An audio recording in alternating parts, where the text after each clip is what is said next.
નમસ્કાર મિત્રો, હું છું નરેશ શુક્લ અને આપ સાંભળી રહ્યા છો ગ્રંથ પરિચય.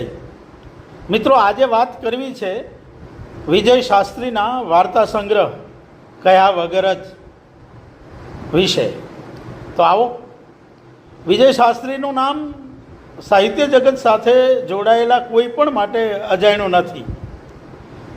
ઉત્તમ અધ્યાપક, મજાના વિવેચક, એવા જ વક્તા અને નિયમિત, ભલે ઓછી પણ નિયમિત રીતે વાર્તા લખતા રહ્યા છે. આગવી ભાષા શૈલી અને લઢણથી અલગ પડી જતા આ વાર્તાકારની વાર્તાઓમાં નર્મ મર્મની હાજરી એક જુદું પરિમાણ જન્માવે છે.